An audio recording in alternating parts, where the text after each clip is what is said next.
Hello guys. So now we shall be discussing about the intercostal arteries. Okay. So what are the different kinds of intercostal arteries we have got and how many we have got, we'll discuss now. Intercostal arteries. Now regarding these intercostal arteries, you have to know one very important thing, that we have got in the intercostal space, we have got two different types of arteries. One is called as anterior intercostal artery, another one is called as posterior intercostal artery. Okay. So in the space we have got two important intercostal arteries. What are these two important intercostal arteries? One is called as anterior intercostal artery. Okay, another one is called as posterior intercostal artery. Now, what do you mean by anterior intercostal artery and what do you mean by posterior intercostal artery? They are arteries, right? So, anterior intercostal arteries, how many anterior intercostal arteries are there? In each intercostal space, okay? In each intercostal space, we have got two anterior intercostal arteries, okay? So, we have got two anterior intercostal arteries in each space, each intercostal space, ICS, okay? Next, how many posterior intercostal arteries we have got? In each space, we have got only one posterior intercostal artery. So, one posterior intercostal artery in each space. In each space. So how many spaces do we have? We have got 11 spaces. So it means how many posterior intercostal arteries are present on either side? On either side, one on each space, right? So on either side, 11 intercostal space, in the sense 11 pairs of intercostal arteries we have got. How many we have got? We have got 11 pairs. 11 pairs of intercostal arteries. Now what we shall do is that first we shall draw the picture and look at these posterior intercostal arteries, and later on we'll look at these anterior intercostal arteries. Okay. Now all of you know that, for example, this is the heart. From the heart, coming out of the heart, you have got aorta, arch of aorta. All of you know that, right? So let us say that this particular thing is an arch of aorta. And all of you know that this arch of aorta descends down as, what is this branch which is coming down all the way? This branch which is coming down all the way like this is called as descending aorta, right? Descending aorta. Now, descending aorta is divided into two parts. The part of the aorta which is present in the thoracic region is called thoracic aorta. From here till here is a thoracic aorta, and once it crosses the diaphragm and enters into the abdomen, you call it as abdominal aorta. Now, within this arch of aorta, one very important thing you need to know, that on the right side here, we have got a branch. And here also, we have got two important branches here. Okay. So, I am pretty sure that you are aware of these branches. Right. So, on the right hand side, what are the branches do we have, guys? On the right hand side, we have got a branch like this. Okay, so this is called as a brachiocephalic trunk, all of you know. Now this brachiocephalic trunk divides into, one is called as the right subclavian artery.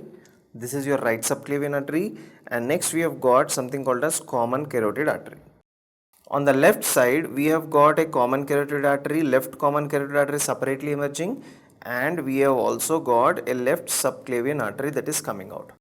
So if I have to write it down, what can I write it down, guys? So this is called as your left subclavian artery, and this is called as your right subclavian artery. Okay.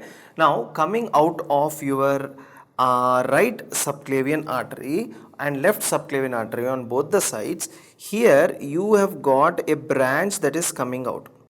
From the subclavian artery, you have got a branch that is coming out like this. So this branch is called as costocervical trunk. Even the same branch here also, this branch over here is called as costocervical trunk. What is this? Costocervical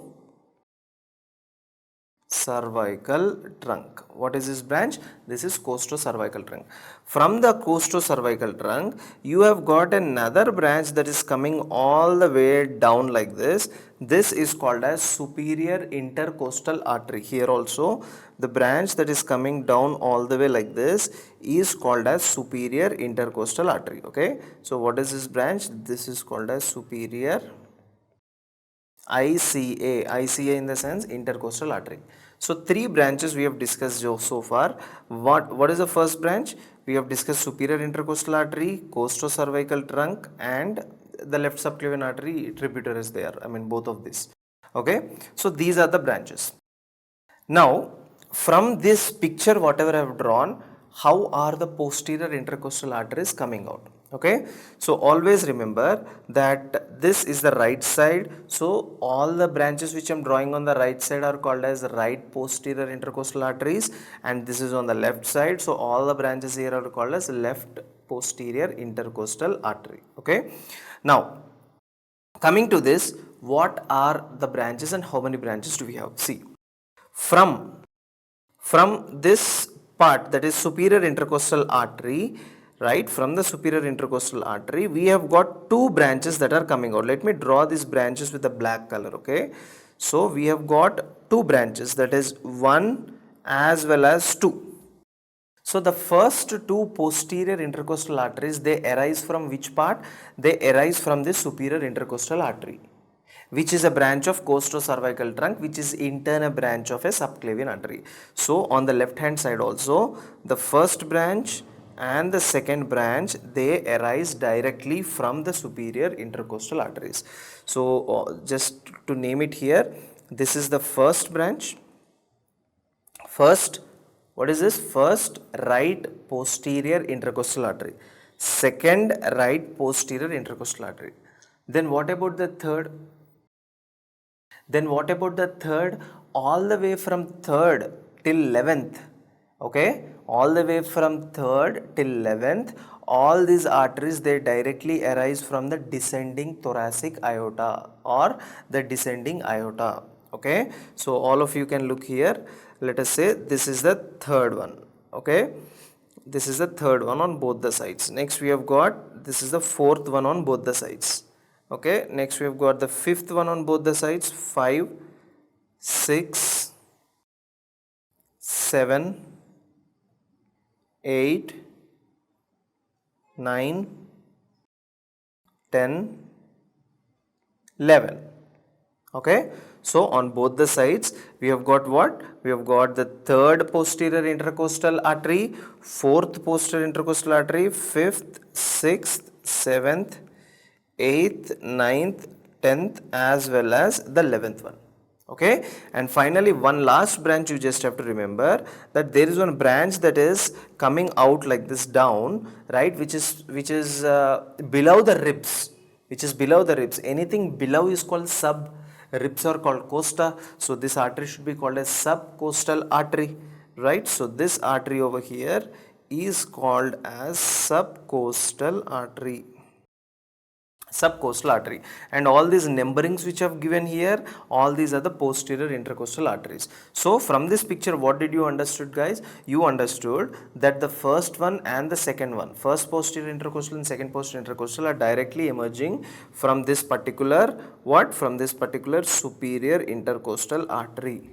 Remaining all are directly emerging from the descending aorta, and I again am telling you that in each space there is only one posterior intercostal artery. I mean one pair, not one pair. See, on both the sides, one pair. Okay, so if I have to write these things down, how will I write, guys? The first and the second posterior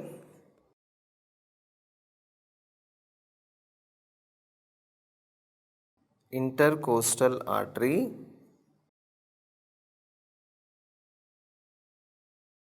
first and second posterior intercostal artery are the branches of superior intercostal artery, are the branches of what? They are the branches of superior intercostal artery. Second important thing is that from 3rd till 11th, all these branches, they directly arise from descending thoracic aorta.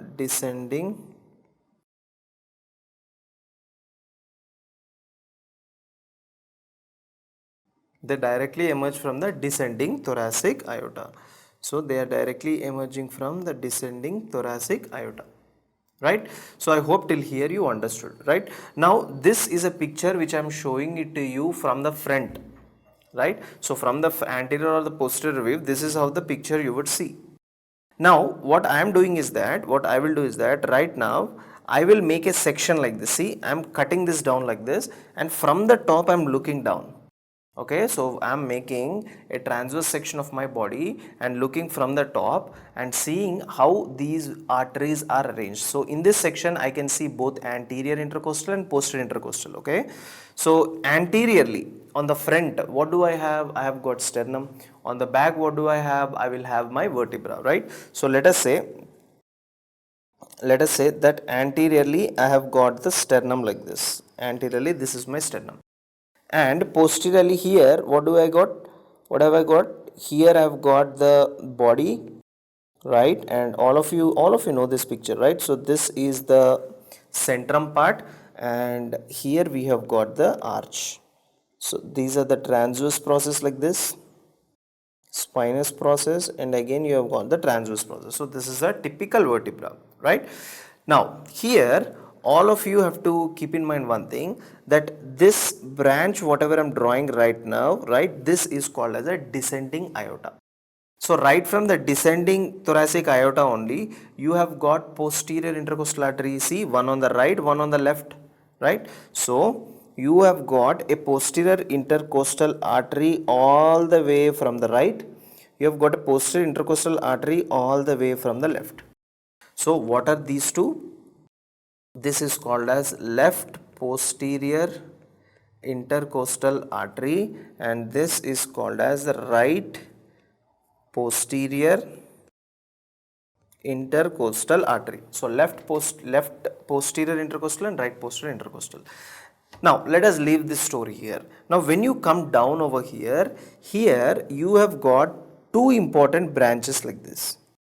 Okay, so these two important branches on either side of the sternum, are called as internal thoracic artery or internal mammary artery. Okay, so what are these branches called as? These branches over here, right, this is called as internal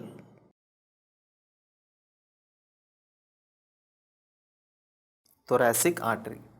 Right, now from this internal thoracic artery, you have got two important branches that are coming out. See, this is one branch on the top, this is one branch on the bottom, right? So this is one branch on the top, this is one branch on the bottom. So these two branches are called as anterior intercostal arteries.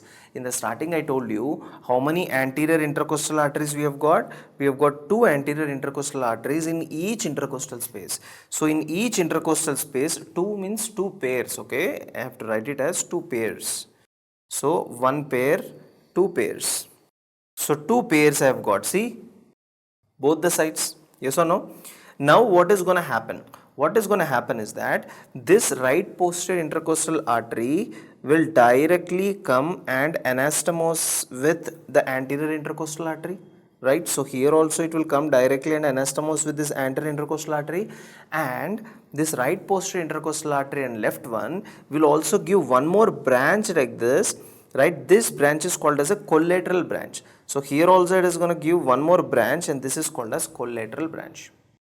So the collateral branch and the artery itself, the posterior intercostal artery itself, they are anastomosing with what? They are anastomosing with what? Anterior intercostal arteries. Okay, one on the top, one on the bottom. Okay, so if you look here, this branch over here is called as collateral branch. This branch over here is called as collateral branch.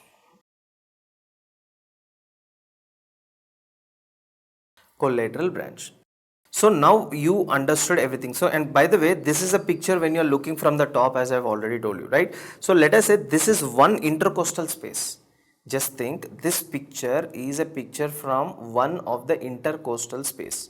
Okay, so in one intercostal space, what do we have? We have got posterior intercostal arteries on either side, one pair, and two pairs of what? Anterior intercostal arteries. And by the way, I forgot to write it here that these are anterior intercostal arteries. Anterior intercostal arteries. How many are there? There are two pairs of anterior intercostal arteries. Clear? Right. Now the next important thing you need to know, you completely understood about posterior intercostal arteries, from where are they arising. Now about the anterior intercostal arteries, what you have to know. So far what you know is that anterior intercostal arteries are arising from which branch? They are arising from internal thoracic artery. Anterior intercostal arteries, they are arising from internal thoracic artery, but not all anterior intercostal arteries. Only few anterior intercostal arteries, they are arising from internal thoracic artery. But what about the remaining? Regarding the remaining, look here. For example, first till sixth space, the anterior intercostal arteries arise from internal thoracic artery. Internal thoracic artery, right?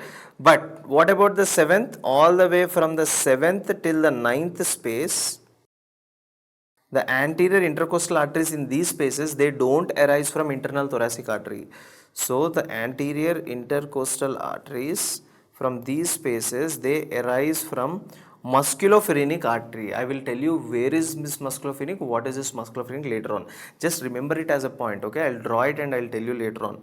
So arise from musculophrenic artery. So these are the two important statements that you have to remember. Okay, one is internal thoracic artery, another one is your musculophrenic artery. Okay, right. So let us just put these two statements aside, guys. Okay, let us put these two statements aside. Now let me discuss one very important clinical point over here. What is this important clinical point is that all of you know that there is a condition called as coarctation of aorta, right? So what is this coarctation of aorta? In this coarctation of aorta, if you look at the aorta here, see, this is the aorta. If you look at the aorta, what is happening is that this aorta is undergoing a constriction or narrowing. Okay, so you can very clearly see that this patient is particularly exactly over here, he is having what? Coarctation of aorta. Now what will happen when the patient is having this coarctation of aorta? So this is your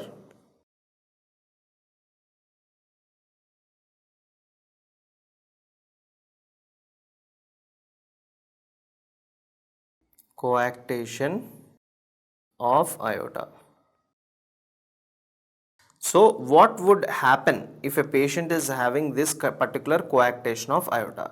All of you know that in an exam, if they give you a question like, for example, a patient is having coarctation of aorta, right? So what will be the blood pressure changes? So obviously now you tell me here that all of you know that this is the particular location of the heart. This is a particular location of the heart. From the heart, the blood is getting pumped. Now, because of this coarctation, do you think sufficient amount of blood is going to reach the lower limbs? No. So when sufficient amount of blood is not reaching the lower part of the body, the blood pressures in the lower part of the body are increasing or falling down? They are falling down. And now tell me, above this coarctation and below this coarctation, compare these two things and tell me where the pressures will be too high. The pressures will be too high above the coarctation. That is the reason why whenever you read a question which is telling that the pressures in the upper part and the lower part of the body are completely different, right? So or they can also tell you that in the upper part of the body the pulse is very nicely felt, but in the lower part of the body the pulses are very weak. So it means the patient is having difference in pressures of the upper part of the body and the lower part of the body. So this would be coarctation of aorta. Most commonly you see this case in children, right? Now whenever there is coarctation of aorta, one thing you know that the upper part is having a high pressure system. So it means the right subclavian artery is under high pressure, right? superior intercostal artery is under high pressure, costo-cervical trunk is under high pressure, the first and the second posterior intercostal artery is also under high pressure. Okay, so why are you telling this? This is obvious thing which we can see here, but what is happening because of this high pressure within these arteries? Just look at a picture here. For example, in this patient, let us say this is the sternum. This is a sternum, for example. Okay, these are his ribs. This is a rib. Let me draw another rib also. Okay, and all of you know that here we have got one posterior intercostal artery. Okay, no, yeah, here we have got one posterior intercostal artery, here we have got another posterior intercostal artery. Now when this posterior intercostal artery will swell, right, don't you think in this picture over here, this artery as it is swelling, obviously the artery is pulsatile, so as it is pulsatile it keeps on hitting the rib over here. Yes or no? Because of the pulsations, because of the strong pulsations with high pressure, it keeps on hitting the rib. So when it keeps on hitting the rib, what is going to happen? This rib, if you see, it will notch like this. So this is called as rib notching. In coarctation of aorta, you see rib notching. Why? Because of the chronic stress caused by the pulsatile action of these arteries. Okay, so if I have to show you the x-ray of the patient with coarctation of aorta, just look at this x-ray clearly, that very clearly, can you look at a rib notching over here? You see a small depression in the inferior surface. Sir, why inferior surface? Why not superior surface? If you have attended my previous lectures where I've spoke about intercostal arteries, right, intercostal nerves, intercostal spaces and all, there I told the neurovascular bundle, if these two are the ribs, the neurovascular bundle is located just beneath the rib, not above the rib. It is located beneath the rib. It is located beneath the rib. That is the reason why whenever you are doing a pleural tap, don't put the needle below the rib. Instead, put the needle above the rib, because here you don't have any neurovascular bundles to damage. Okay, so that is the reason why here inferiorly, as it is chronically stressing the rib with the pulsatile actions, you see a small depression. Let me show it another picture also. See here also very clearly you can see this rib notching like this. See, I'm rubbing it out. Once look at it again, you can see very clearly the rib notching here. You see here also you can very clearly see the rib notching. So whenever you see a rib notching, it means there is increased pressure in the posterior intercostal arteries, which in turn means patient is having coarctation of aorta, right? So what can I write here for you? In case of coarctation of aorta, there is increased pressure in posterior intercostal arteries. Now because of this increased pressure, there is chronic stress on the ribs. What is happening? There is chronic stress on the ribs, and that is what it is leading to rib notching. Rib notching. That is what it is leading to, rib notching. So these are all the discussion which you need to know. So let us just recap this thing, guys. So what are the things we have discussed? Intercostal arteries, right? There are two basically. One is called as anterior intercostal artery, and the next one we have got is a posterior intercostal artery, right? And these are the arteries here. So very clearly you can see from where these arteries are arising. The first two posterior intercostal arteries on right and left, they are directly arising from the costo-cervical trunk, okay, which means the superior intercostal artery.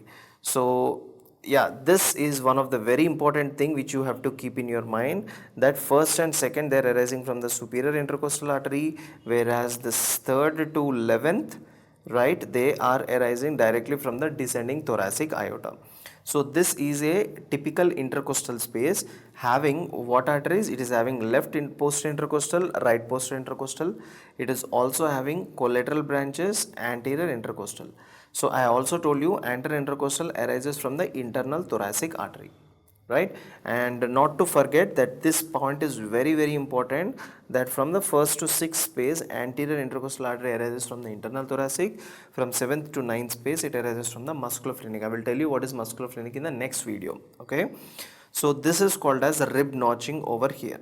Okay, so rib notching is a very, very important feature of what? Of coarctation of aorta, right? So this is all you need to know regarding the intercostal arteries. Thank you so much for watching my video. Goodbye.